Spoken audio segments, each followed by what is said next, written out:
I think the biggest surprise from this section was the all or nothing result for how frequently do you ask a post-contact and contact survey.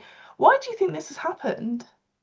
Yeah, that did surprise me a bit. It was about 60% of respondents, 20% who were never asking, which was surprising, and then 40% asking after every single interaction with the customer. So Yeah. that did surprise me a little bit. I was expecting more of those in that range of, asking every third time, or what really surprised me is folks who were asking after a particular type of customer interaction, not Yeah. necessarily based on the amount of time or the number of frequencies of the interaction, but based on the quote unquote meaningful nature of the interaction. Yeah. I mean, you said in the report for people to make surveys only for more meaningful interactions or to use a better methods beyond surveys. Where would you suggest people start with this? I mean, it's all about being present where your customers are expressing meaningful, authentic feedback.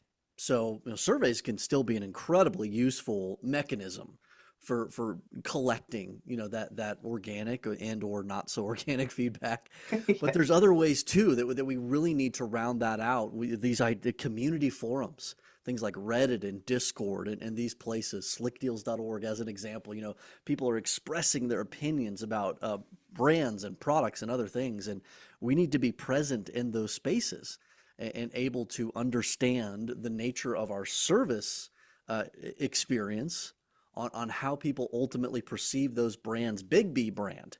And it's really helpful when we get into those spaces. So that would be one example, like those community areas. But we just want to be collecting all the operational data that we can. That idea of having to go and ask the customer how their experience was when we were there for it.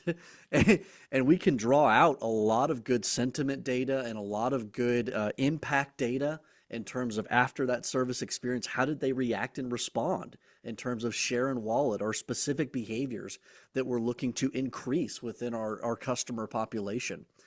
So it's not always about the survey. That should be one thing, and we should be thinking about when is the optimal time for Yeah. the survey. What type of interaction would it really make sense for us to inquire to the customer? Hey, how did this go for you? What can we do even better?